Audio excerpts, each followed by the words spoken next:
Hello बच्चों। आज मैं आपको क्लास 10th का प्रीवियस ईयर का पेपर कराने वाली हूँ। प्रीवियस ईयर मतलब 2020 का। ठीक है, मैथ्स का पेपर आज हम सॉल्व करेंगे क्योंकि आपको पता है कि प्रीवियस ईयर के पेपर्स कितने इंपॉर्टेंट है आपके बोर्ड एग्जाम के लिए। हाँ, ये आपके पास इस बार के पैटर्न पे नहीं होगा क्योंकि आपको पता है ना कि 2021 में पैटर्न चेंज हुआ था जिसमें हमारी केस स्टडीज इंक्लूड हो गई थी। तो 2020 तक ऐसा नहीं था, केस स्टडी उसमें नहीं है। लेकिन हाँ, ये क्वेश्चंस आपको जरूर हेल्प करेंगे कि आपके पास एग्जाम में किस तरीके के क्वेश्चंस आते हैं वो आपको पता चल जाएंगे। ठीक है, आज हम ये वाला सेट करने वाले हैं जिसका कोड है 430/1 और 1।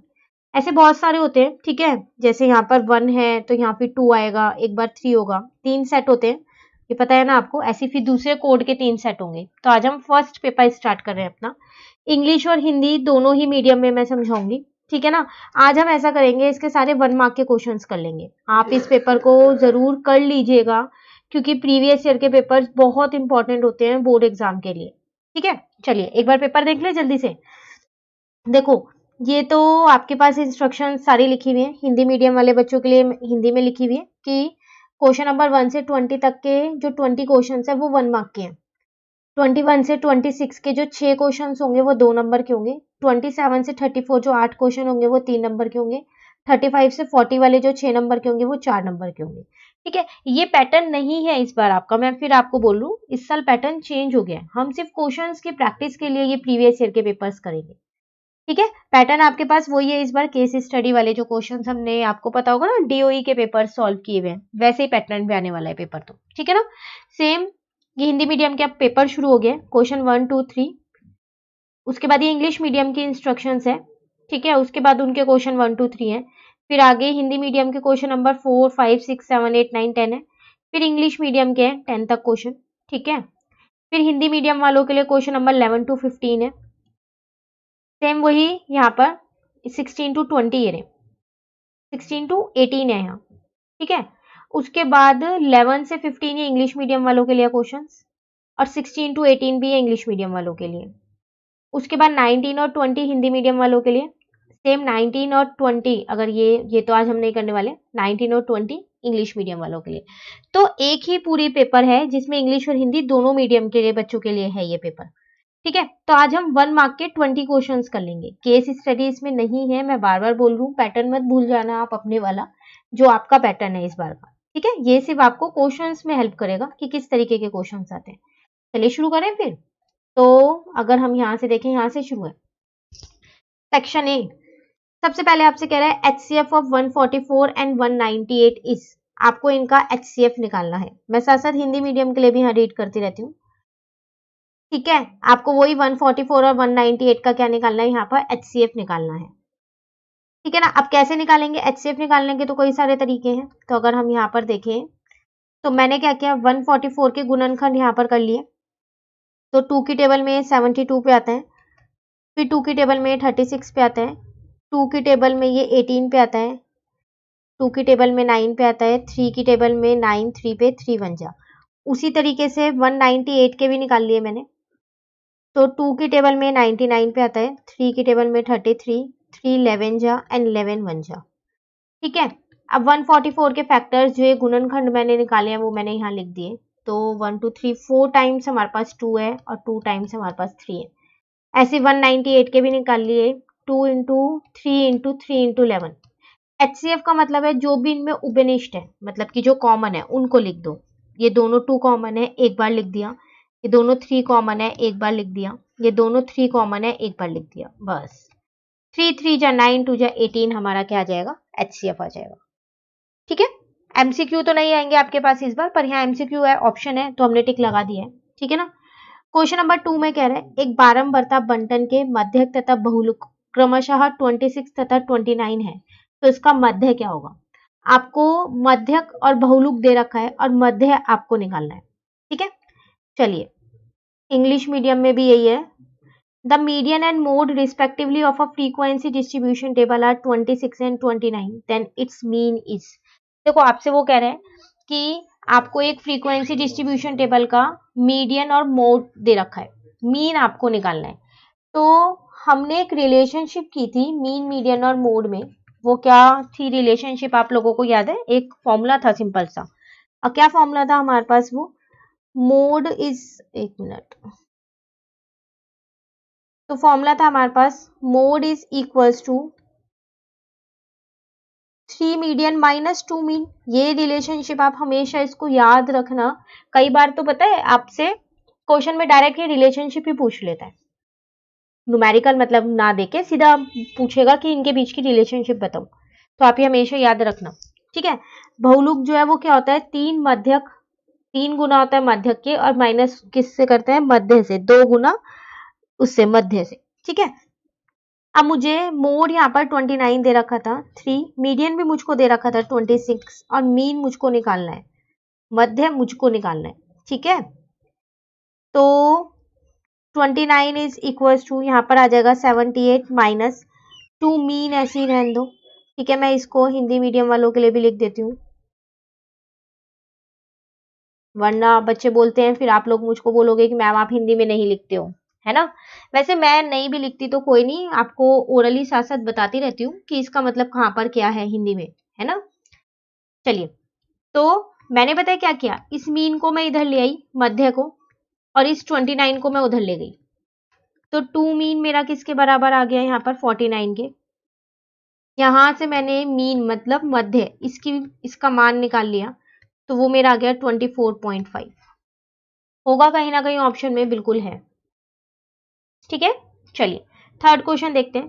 कह रहा है in figure 1 on a circle of radius 7 centimetre tangent PT is drawn from a point P such that PT is equals to 24. If O is the center of the circle, then the length of PR is.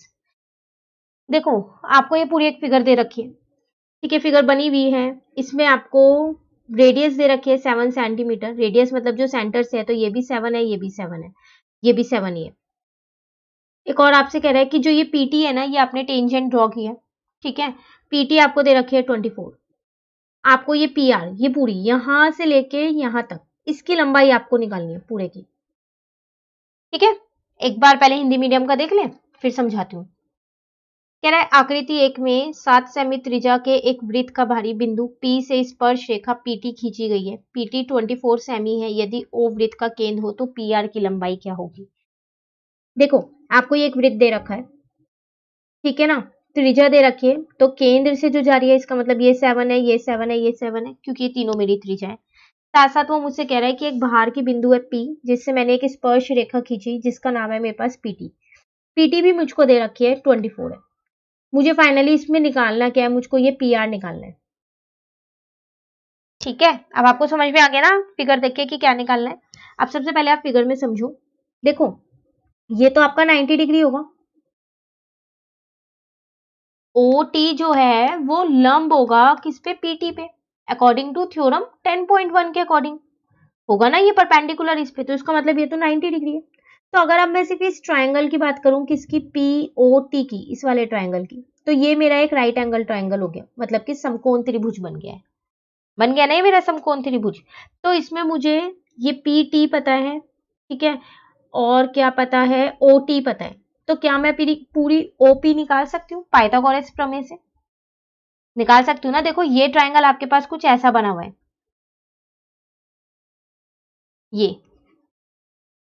ये मुझे पता है 24 है, ये मुझे पता है 7 है, तो मैं पाइथागोरस प्रमेय से, थ्योरम से ये निकाल सकती हूँ OP। निकाले OP, चलो यहां निकालते हैं।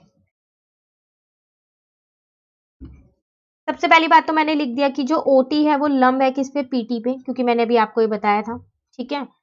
तो इसका मतलब ट्राइंगल अगर हम कौन सा लेंगे यहाँ पर, POT is a right angle triangle है, थ्योरम लिख देना है आज से 10.1। 1 मार्क की मैं आपको थ्योरम की स्टेटमेंट नहीं लिखनी, बस नाम लिखना है, थ्योरम 10.1, ठीक है। हिंदी मीडियम वालों के लिए त्रिभुज POT एक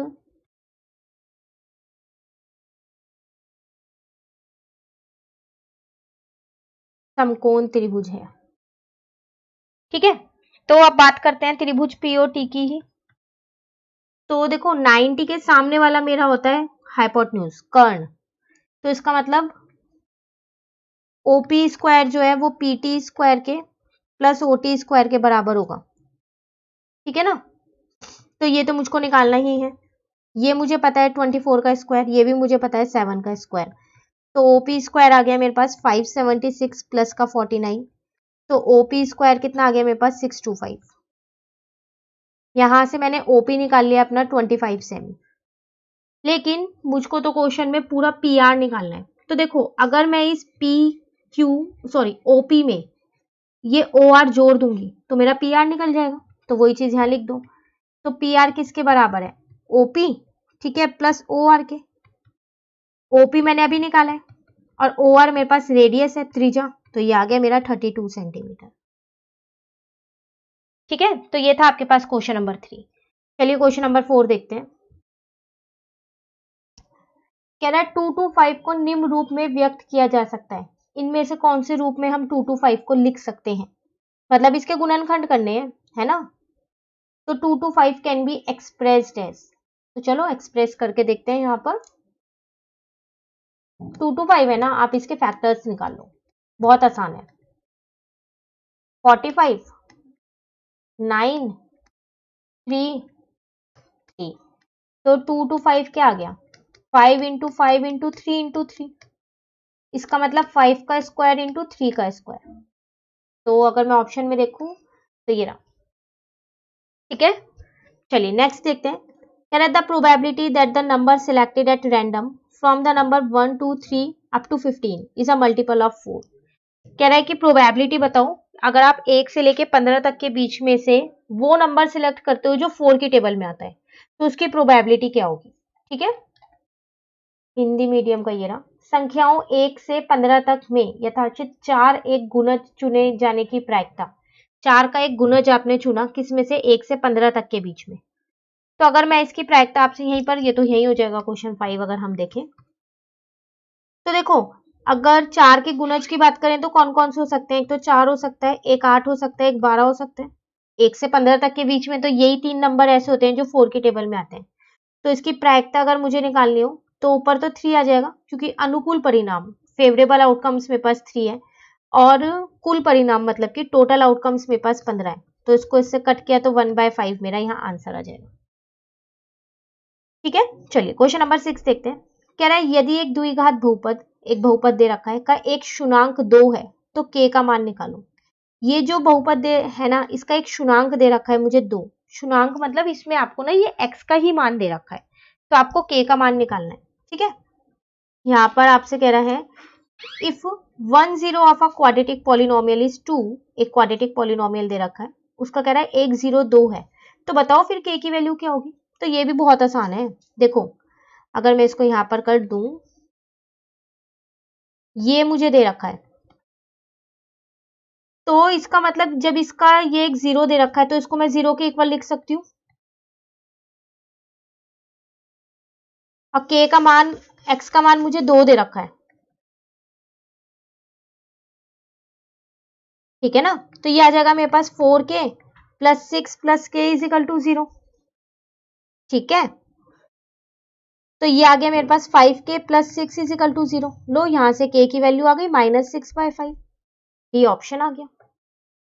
ठीक है ना, चलिए क्वेश्चन नंबर 7 देखते हैं। कह रहे हैं 2.35 और 35 पे बार है, वो क्या होगा? एक इंटीजर होगा, रैशनल नंबर होगा, इरेशनल नंबर होगा, या नेचुरल नंबर होगा, ये आपको बताना है। ठीक है, हिंदी मीडियम में भी यही है।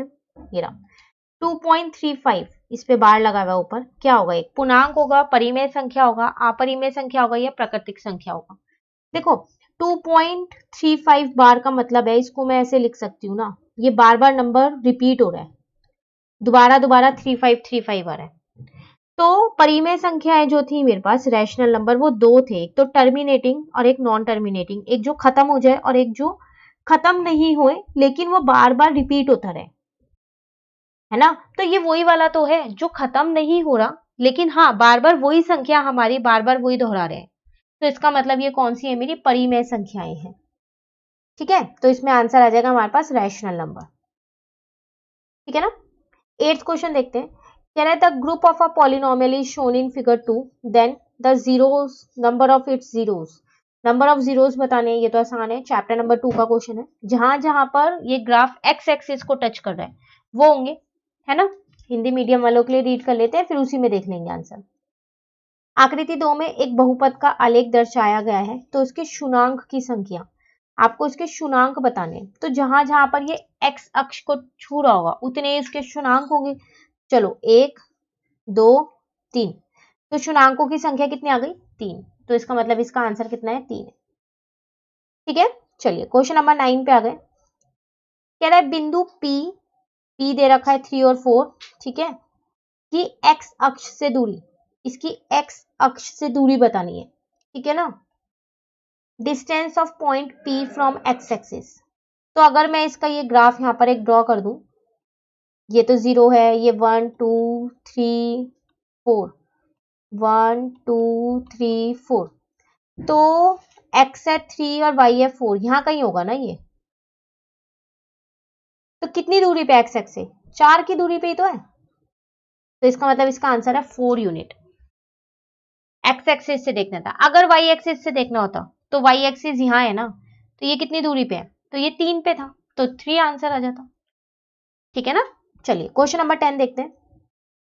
कह रहा है if the distance between the point a and b is 5 then the value of p is, आपको a और b के बीच का डिस्टेंस दे रखा है, ठीक है, 5 यूनिट है, आपको p की वैल्यू निकालनी है। ठीक है ना, तो चलिए पहले हिंदी मीडियम के में और देख लें फिर करते हैं। कह रहा है यदि बिंदुओं A तथा B के बीच की दूरी 5 इकाई है तो P का मान क्या होगा। आपको A और B के बीच की दूरी दे रखी है। देखो जब भी दूरी देना तो हमेशा याद रखना आपको दूरी सूत्र ही लगाना है। चलिए यहाँ लगा के देखते हैं। तो A और B के बीच का दूरी सूत्र अगर मैं देखूं तो वो x2 माइनस x1 का whole square plus y2 minus y1 का होल स्क्वायर होगा अंडर रूट। अब ये मुझे 5 दे रखा है, ठीक है, x2 माइनस x1 मतलब 1 माइनस 4 का whole square plus 0 minus p का होल स्क्वायर, और ये अंडर रूट है। अब यहाँ से रूट हटाया तो यहाँ स्क्वायर लग गया, दोनों साइड मैंने वर्ग कर दिया तो ये 25 बन गया। ये रूट तो कट जाएगा स्क्वायर से, तो 1 में से 4 जाएगा तो -3 का स्क्वायर करूंगी तो 9 आ जाएगा, और यहाँ पर आ जाएगा p स्क्वायर। ठीक है ना, तो 25 minus 9 is equal to p square, तो 16 is equal to p square. यहां से मेरे पास p की वैल्यू आ गई, जैसे ही स्क्वायर हटा रूट लग गया तो p की वैल्यू +-4 आ गई। इसका मतलब इसका आंसर कितना आ गया, c आ गया। याद रखिएगा जब भी आप स्क्वायर हटाओगे तो प्लस माइनस ही आएगा। ठीक है, चलिए क्वेश्चन नंबर 11 पे आते हैं। क्वेश्चन नंबर 11 ये रहा।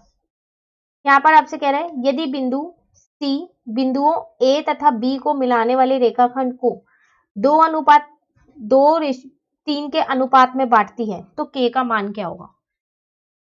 ठीक है, इंग्लिश मीडियम के लिए है ये क्वेश्चन।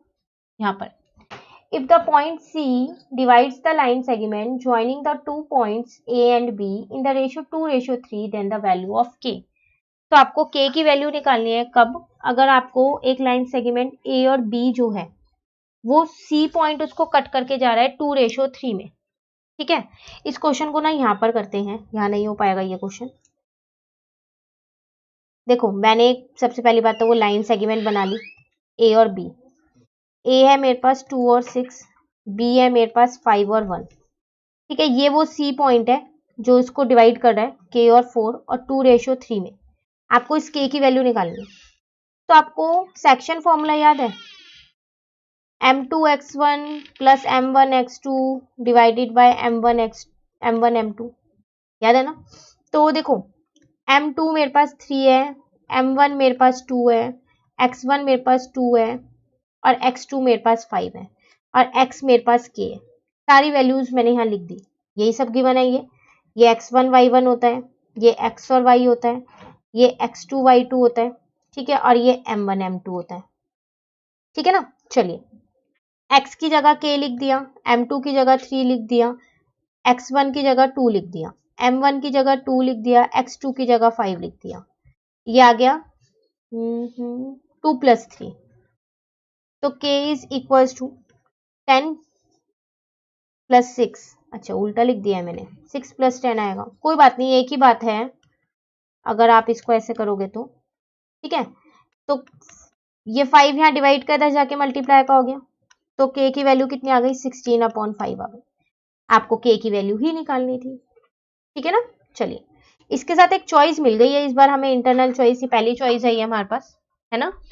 पर ये चॉइस वाला क्वेश्चन हम नहीं करने वाले। क्यों नहीं करने वाले? क्योंकि ये इस बार हमारे पास सिलेबस में नहीं है। कॉलिनियर के लिए हमारे को एरिया ऑफ ट्राइंगल लगाना पड़ता है, तो वो हमारे पास कोर्स में नहीं है, तो इसलिए हम इसको छोड़ रहे हैं क्वेश्चन को। ठीक है, सेम हिंदी मीडियम वालों का भी दिखा देती हूँ, सेम यही है, तो ये वाला क्वेश्चन हम नहीं करने वाले हैं। ठीक है, क्वेश्चन नंबर 12 हम देखते हैं। क्वेश्चन 12 है, यदि समीकरणों, आपको दो समीकरण यहाँ दे रखी हैं, दो एक बिंदु पर प्रतिच्छेदिक रेखा को निरूपित करती है तो x का मान बताइए।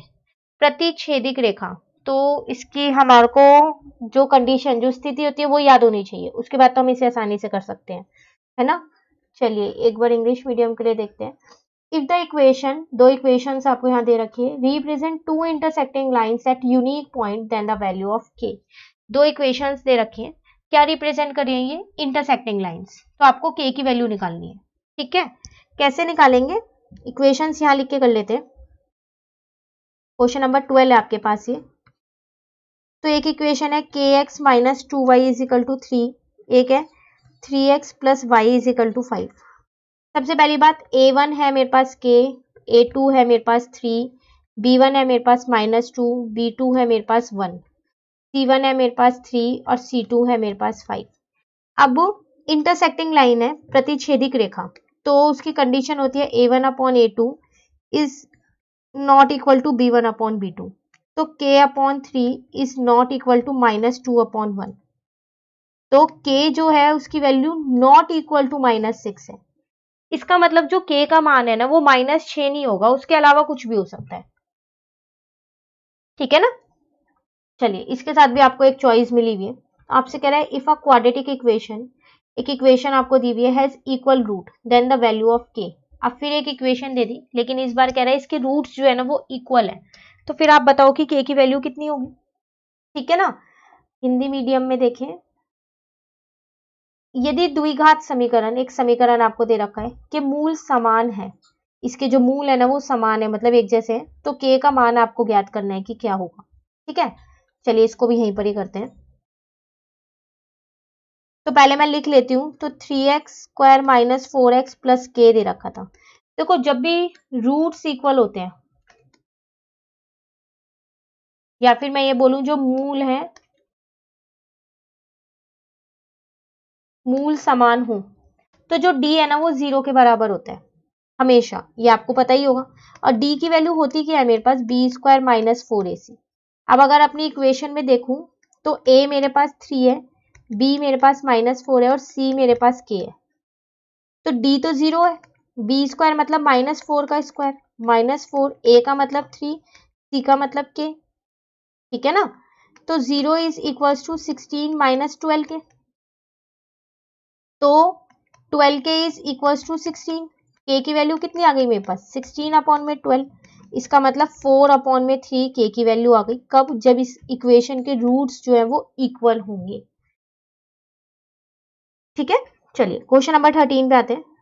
कह रहा है sine 20 cos 70 plus sine 70 cos 20 का मान, आपको इस पूरे की वैल्यू निकालनी है। इंग्लिश मीडियम में भी सेम यही क्वेश्चन है, ये ना, द वैल्यू ऑफ दिस, इसकी वैल्यू फाइंड करनी है।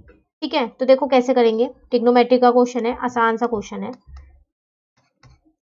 आपके पास था साइन 20 डिग्री और cos 70 degree plus sine 70 degree और कॉस 20 डिग्री।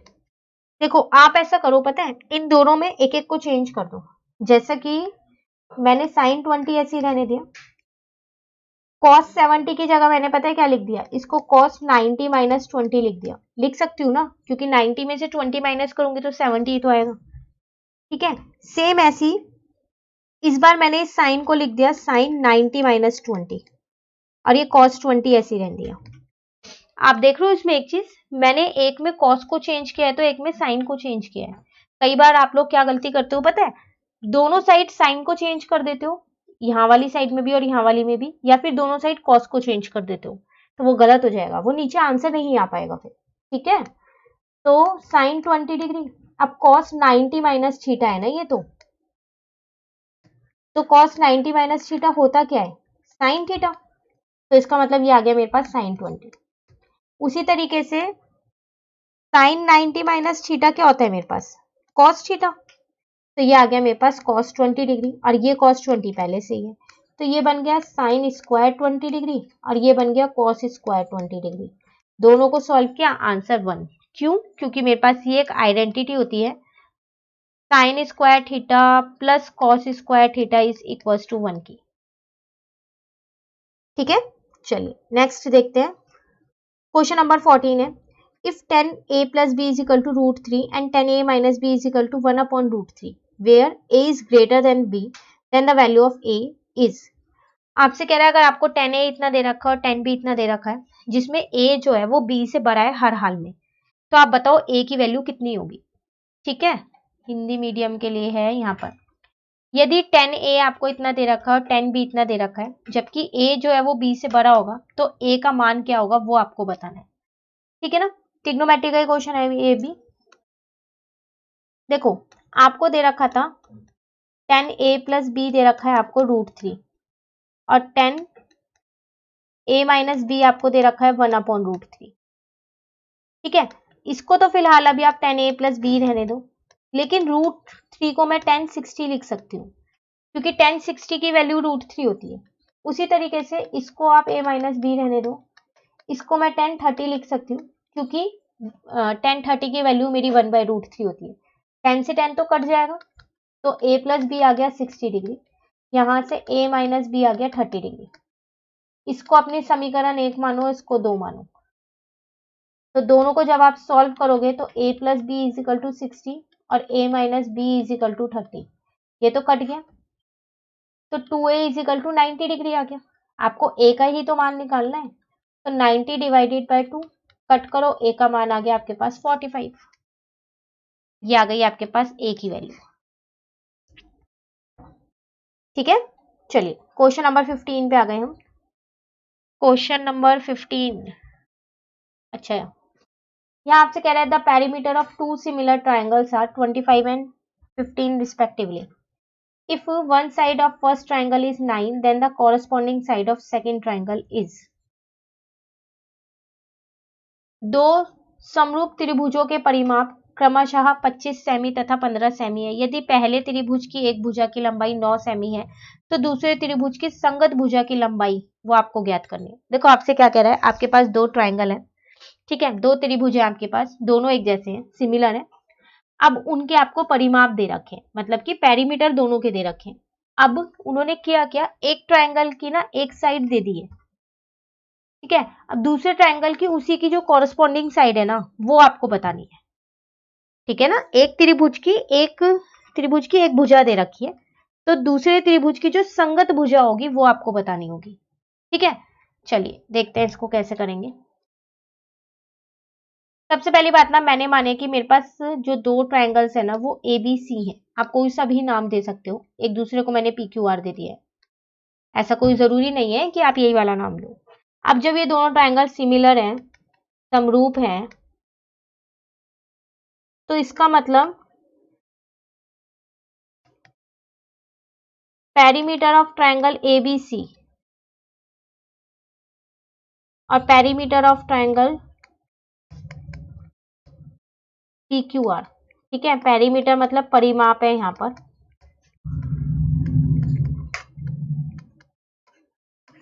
किसके बराबर होगा वो होगा आपके पास ए बी अपॉन में पी क्यू।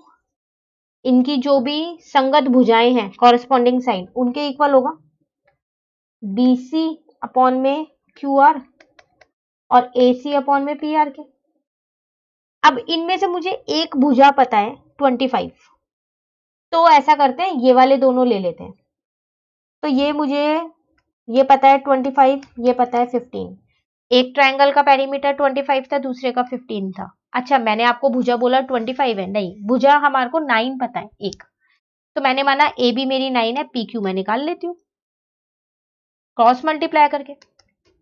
तो 15 इंटू 9 डिवाइडेड बाई 25, जब आप सॉल्व करोगे तो 5.4 सेमी आपका आंसर आ जाएगा। ठीक है ना, तो आपको इसमें दो त्रिभुजों में सिर्फ एक की भुजा पता थी। अगर मैंने ए बी मानी तो उसकी संगत भुजा मेरी पी क्यू है, तो यही निकल के आएगी पी क्यू।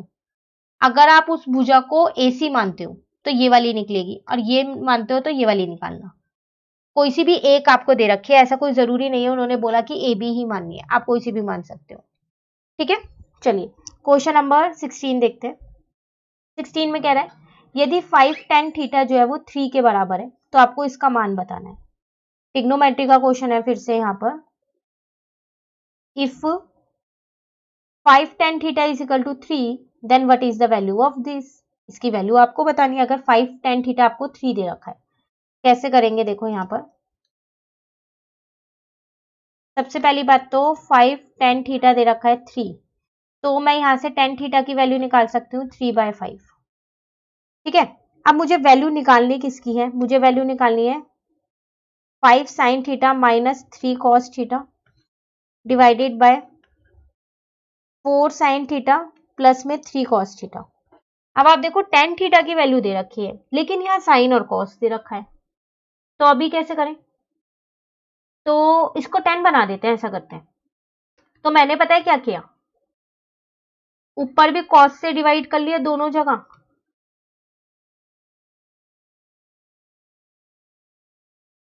ठीक है। सेम मैंने नीचे भी कर दिया।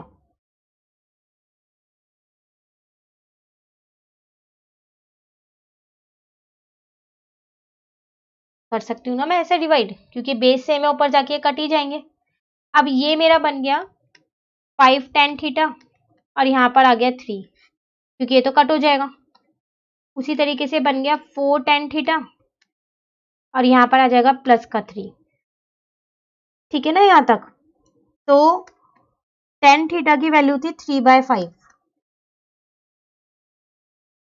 माइनस का 3।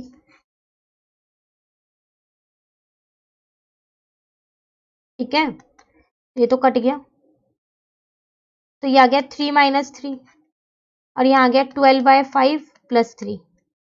अब आप ध्यान से देखो 3 माइनस 3 तो 0 ही हो गया, ये 12/5 प्लस 3 है, 0 है तो इसका मतलब 0 आपका आंसर आ गया। ठीक है, तो ये था आपके पास कौन सा क्वेश्चन था, 16। चलिए 16 कंप्लीट, 17 पे आ गए।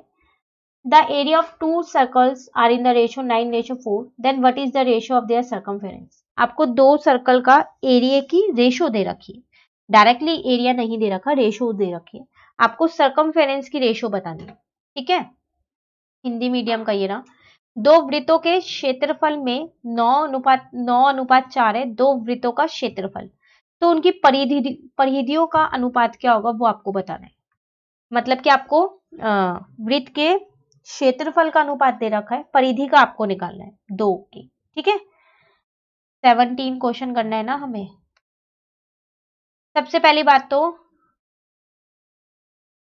Area of circle 1 divided by area of circle 2।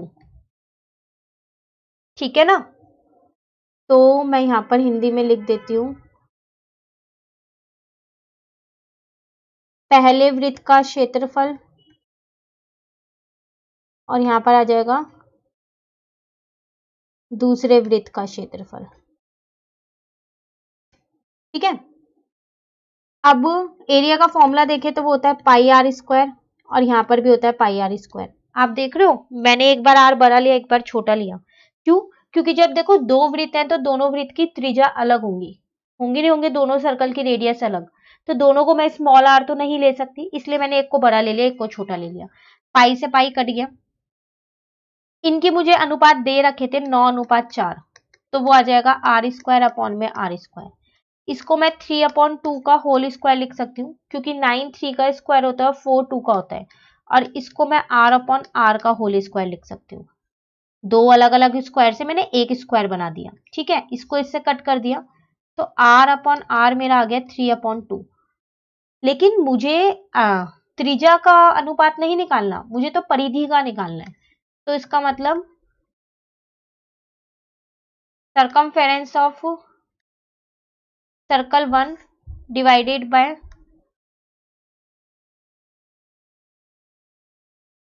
Circumference of circle 2, वो होता है 2πr, और यहाँ भी 2πr। फिर देखो मैंने एक r बड़ा और एक छोटा लिया है, क्योंकि मैंने ऊपर भी बड़ा r ऊपर लिखा था, तो आप इन चीजों का ध्यान रखिएगा, ठीक है। पहले वृत्त का परिमाप, परिमाप लिखो या परिधि लिखो एक ही बात है। दूसरे वृत्त का परिमाप, ठीक है। तो 2 से इस 2 को काट दिया, इस पाई से इस पाई को काट दिया, तो आपके पास बचा r अपॉन आर। आप ध्यान से देखो, r अपॉन आर की वैल्यू अभी हमने निकाली है 3/2, तो इसका मतलब मेरा आ गया यहाँ पर 3/2, तो 3:2 मेरा आंसर आ गया। आपको परिधियों का अनुपात निकालना था, परिधियों का अनुपात आ गया 3:2, ठीक है। चलिए नेक्स्ट देखते हैं, 18th क्वेश्चन पे आ गए हम। कह रहा है यदि पासों के एक युग्म को एक बार उछाला गया तो योगफल 8 आने की क्या प्रायिकता हो। आपने क्या किया, एक पासे को उछाला है, दो पासों को एक ही बार में उछाला है, दो पासे एक बार उछाला है उन्हें, दोनों को एक साथ, तो दोनों पासों पे जो नंबर आएंगे, जो भी संख्या आएगी, उनका जो योगफल है वो 8 होना चाहिए, उसकी प्रायिकता आपको बतानी है। मतलब कि जैसे कि एक पे 2 आ गया, दूसरे पे 6 आ गया, बन गया ना 8, ऐसे बताना है आपको, ठीक है। इंग्लिश मीडियम के लिए और देख लेते हैं। कह रहा है if a pair of dice is thrown once then what is the probability of getting a sum 8। अगर आपने एक डाइस का पेयर उछाला एक बार, तो बताओ कि क्या प्रोबेबिलिटी होगी कि दोनों डाइस पे जो नंबर आए हैं उनका जो सम होगा वो 8 होगा, ठीक है। तो देखो इसको यहीं देख लेते हैं। सबसे पहली बात, आपके पास जो आउटकम्स आएंगे कौन कौन से आ सकते हैं। फेवरेबल आउटकम्स की मैं यहां बात कर रही हूँ, अनुकूल परिणाम की। तो 2 6, अगर पहले पे 2 आया दूसरे पे 6 आया तो भी 8 बन जाएगा, पहले पे 3 आया दूसरे पे 5 आया तो भी 8 बन जाएगा, पहले पे 4 और दूसरे पे 4 आया तो भी दोनों को जोड़ेंगे तो 8 बन जाएगा, ठीक है। और अगर पहले पे 5 और दूसरे पे 1 आया तो भी 8 बन जाएगा। नहीं नहीं नहीं नहीं नहीं, तो 8 नहीं बनेगा, तो 6 बनेगा भाई, यहाँ पर 3 आएगा मतलब, है ना। और अगर पहले पे 6 दूसरे पे 2 आया तो भी 8 बन जाएगा। इसके अलावा कोई और है, कोई और परिणाम है जो आ सकता है जिससे 8 बन जाए? नहीं।